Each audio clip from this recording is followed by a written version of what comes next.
Elie, you're a lawyer, and you said that because I said the most frustrating thing is the callers that call here, they listen to Urban View, and there's like a deployment of trolls, right? So they listen to Joe, and then they tune in all the way, and then they call, they change their names. They'll, like there's a guy on Dan from Boston, his probably real name is Rob, and he'll call and call Joe's show, and they have these talking points. You see it on Twitter, they're buzzwords, they cut and paste, and they have the same talking points about immigration, about slavery, and they rinse and repeat, and the goal is to obfuscate the truth or to give themselves, as you mentioned, cover to not have to take responsibility.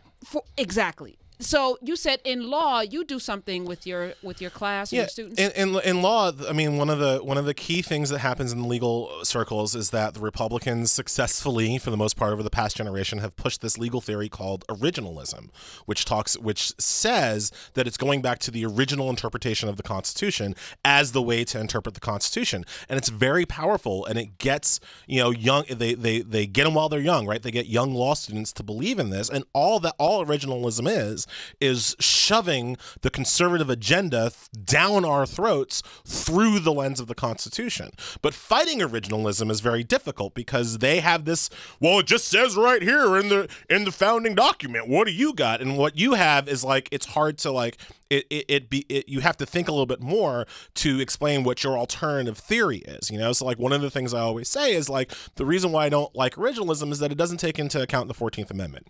I don't like any laws that were passed before I got to vote in them, right? Which basically means that like if we're talking about a law that's older than like 1964, I don't care.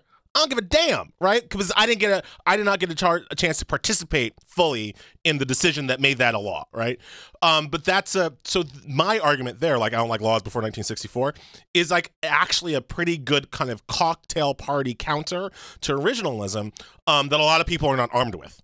So a lot of times on my website on Above the Law, I do a lot of work just trying to arm people with some of the basic arguments to attack this kind of constitutional structure that the Republicans want. But it's difficult work for all of us, I think, who, one of the things that Democrats, at least in my lifetime, have shown a real inability to do is to name things right. Republicans are great at naming things, right? The death tax.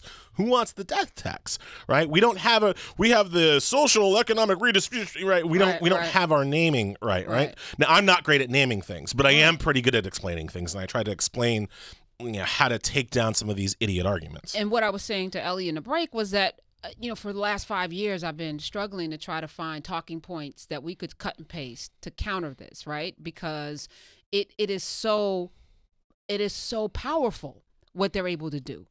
It literally is a propaganda mill. They deploy people, they cut and paste, they have the same exact thing that they say over and over again until it becomes mantra.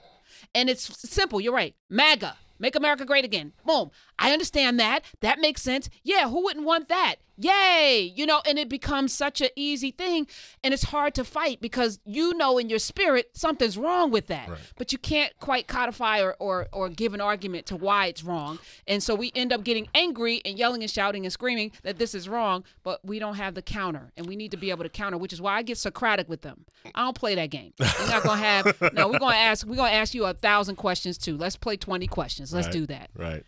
Yeah. No. Look, they're.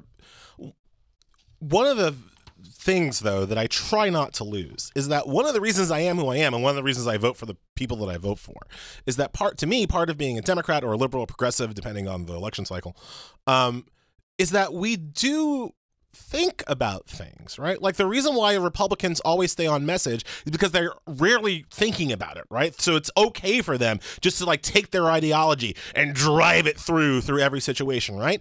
As a liberal, I like to think about things in a case-by-case basis. I like to think like, oh, well, on this situation I agree, but on that situation I don't, and think about what makes those two situations different, as opposed to just like, I have a narrative, I have a message, I must drive that message through at all points. But because we're in a lazy, low-information society, which we are, we have trained our kids to regurgitate. We've trained our kids to regurgitate to take tests. We have not trained our children for the last 3 generations to learn how to think critically.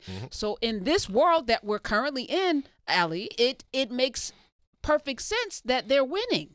because we have trained and conditioned our young people to just accept what is being told, regurgitate, fill in a little box with a number 2 pencil, and if you get a good grade, then you're smart. We don't teach them how to critically think. One of the games, and feel free to steal this, parents, if you want to. When I'm just like watching TV with my children, I have a 7-year-old and a 4-year-old. When we're just watching TV, Peppa Pig or whatever, and a commercial comes on, Peppa Pig, it's a whole thing. One of the games that we play when the commercials come on is, how are they trying to trick you? So like they know what play this with a 7-year-old. I started playing with my 7-year-old when he was 5. Like, how are they trying to trick you? Like, they know what the product is, right? They're selling a Peppa. How are they trying to trick you into spending real money on it? And we would talk about what the trick was. Like, we do this during the commercials. Like, there are a lot of like doctors or whatever. Don't let your kids watch TV. Don't let your kids play video games. You can let your kids do whatever they want to do as long as you're doing it with them. And when you're doing it with them, try to use those moments as teachable moments. I try to use the commercials during television shows as teachable moments for my kids about how corporate America tries to trick them. I love it. I love that.